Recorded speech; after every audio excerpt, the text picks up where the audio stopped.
Welcome to our second part of our presentation on high power amplifiers. Myself Sanjit Kumar Singh, lecturer in Electronics and Telecommunication Department at Praveen Patil College of Diploma Engineering and Technology.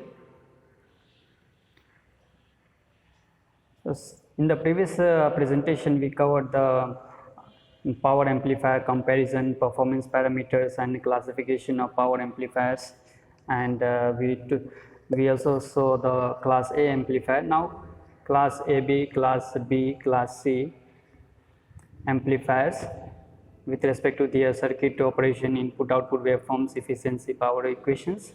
We will see one by one. So learning objective, what is the learning objective after going through this presentation? The course outcome of course is to use BJT as high power amplifier. Other learning outcomes are to explain with sketches the working of given power amplifier, select the relevant power amplifier for a given application with justification, then to be able to calculate the efficiency of the given amplifier, compare the performance of the given amplifier with the others, then prepare a specification of the given power amplifier. So here is the second class B push-pull amplifier. Generally class B amplifier is used in push-pull configuration because a single transistor conducts only for 180 degree. So here two transistors are used. Now the two transistors in class B push-pull amplifier could be similar type or could be different. If it is similar, then it is the conventional class B push-pull amplifier where the two transistors are NPN and NPN, as we can see in the diagram. And if it is complementary symmetry, then push-pull amplifier, the transistors are NPN and PNP. The given figure is of that of the complementary symmetry push-pull amplifier. So for each half of the waveform, each transistor is conducting and amplifying for that is 180 degree. So the two transistors will conduct for 360 degree. The Q point is located in the center. It is located on the x axis, so that only positive half or one half of the cycle is processed and amplified by one transistor at a time. So for that proper biasing is needed. Crossover distortion takes place because the one transistor is pulled into off state, the other starts conducting, but not simultaneously. It is not conducting. That's why there is a gap between the two that introduces crossover distortion. The efficiency obtained is 78.5% only. The input output waveforms we can see from the graph, second graph. Here is another transformer coupled class B push-pull amplifier. So there are two transformers used, one for the input to couple and another for the output to take the output from the amplifier. So the resistor is added, that is removed here. Then there is another diagram side by where resistive elements are used. This is also class B push-pull amplifier.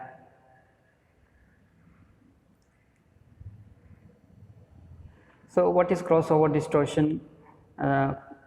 Crossover distortion generally is taking place in class B push-pull amplifier where the two identical transistors get into conduction one half cycle, so that both the transistors won't be off at the same time. The remedy is to use class AB amplifier after the other, and the output produced will be combination of both.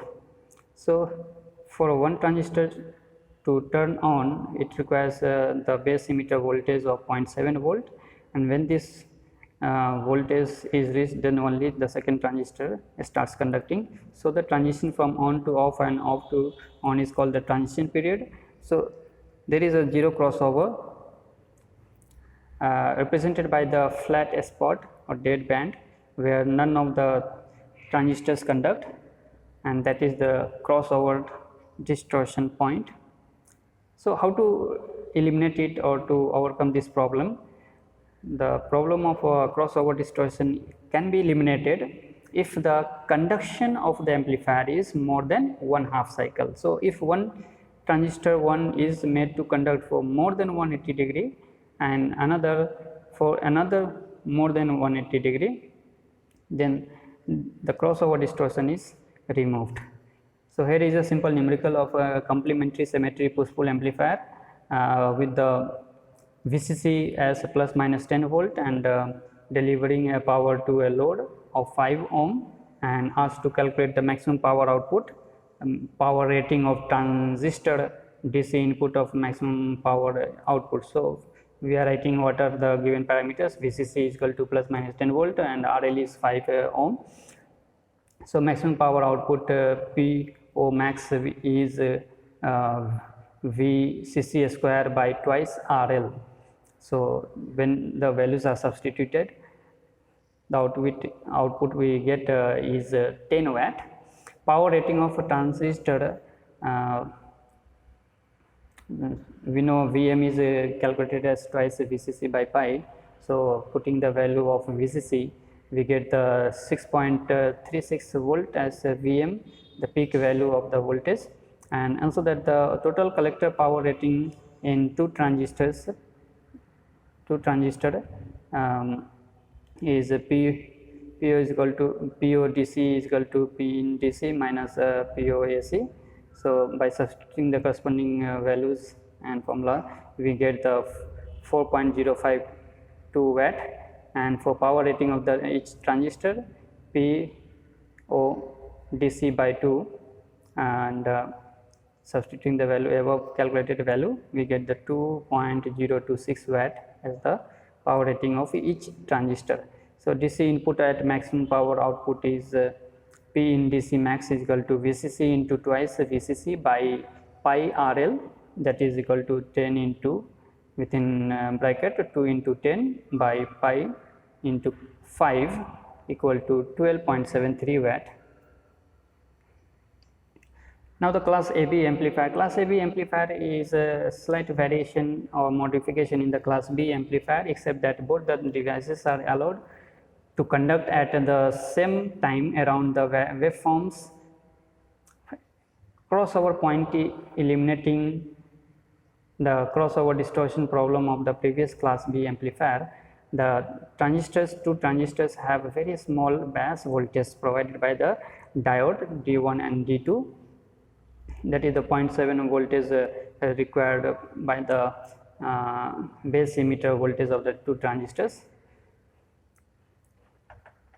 So typically that is 5 to 10% of the quiescent or operating current to bias the transistors just above its cutoff point.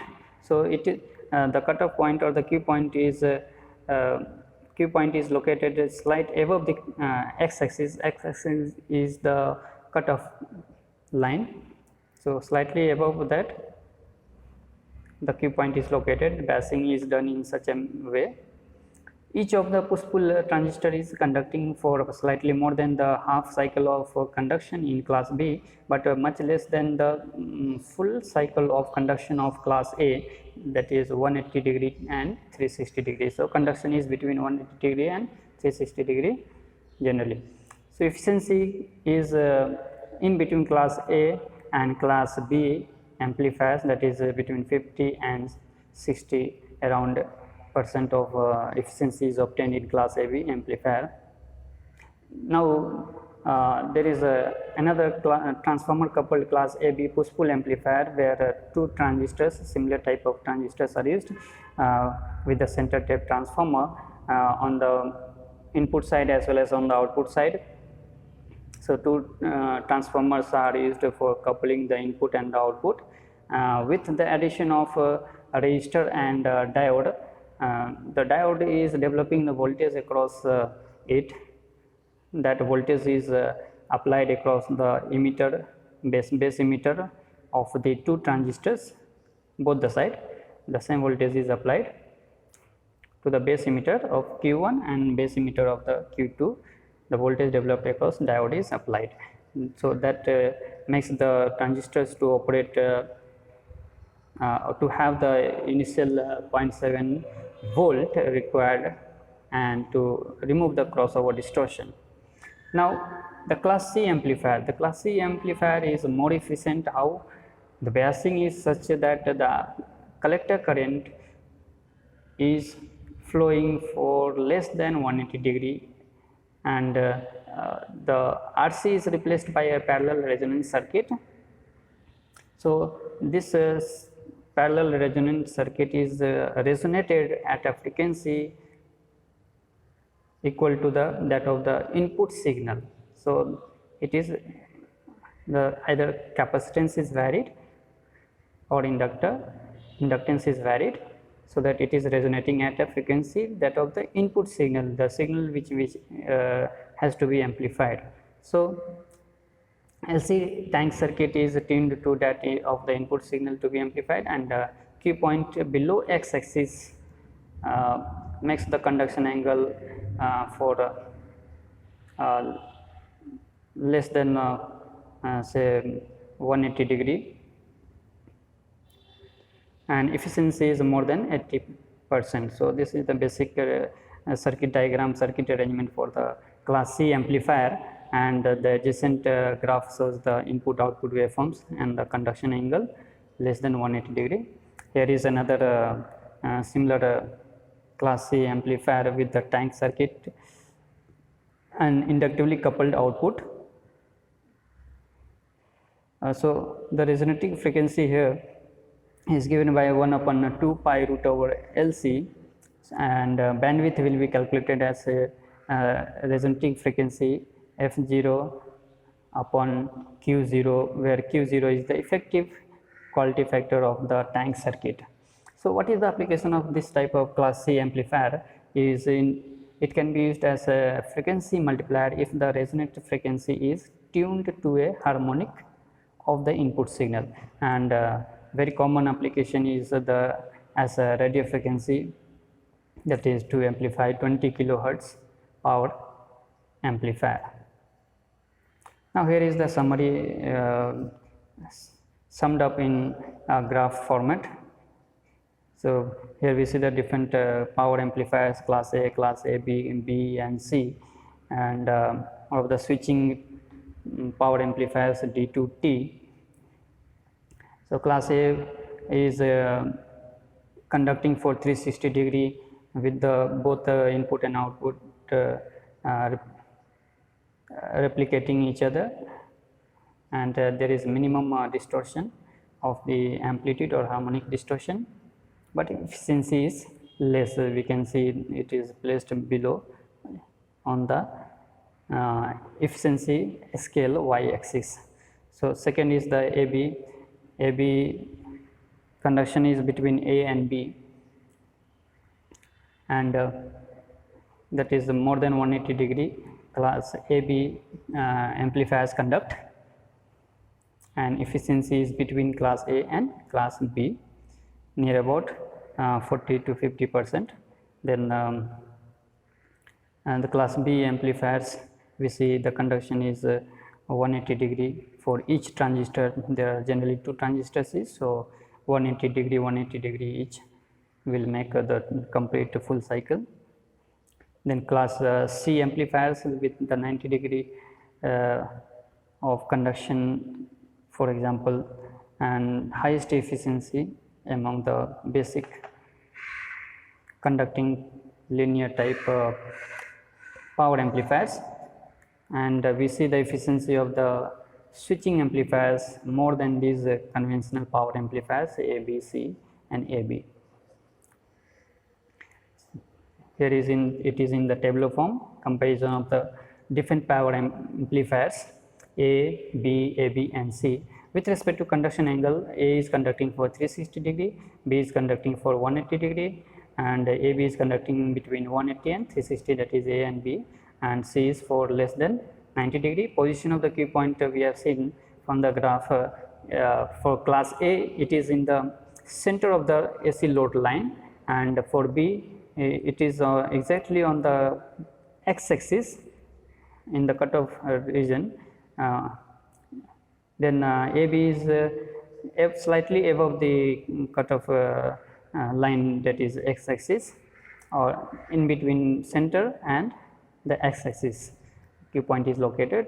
Then for class C, it is below x-axis, and overall efficiency of class A is hardly 25 to 30%, whereas for B it could be 70 to 80%, and for AB it is 50 to 70%, and class C is higher than 80%. So among these four, the class C amplifiers are more efficient than the rest. Then signal distortion, class A there is no signal distortion, as complete positive and negative half are amplified and processed, and class B there is crossover point, and a small amount of signal distortion in class AB, and a large amount of distortion in class C, as the conduction is only for less than 90 degree conduction. Here are other switching type of amplifiers: class D amplifier, class F, class G amplifier, I amplifier, S amplifier, T amplifier. So these are more efficient, but efficiency could be approximately 100%, but they are switching type amplifiers. So learning resources, one can go through textbook by Dr. R.S. Seda, and by V.K. Mehta, Principles of Electronics, and then there are model solutions from MSBT, and the rest one can go through, visit the website. And thank you very much. That's all.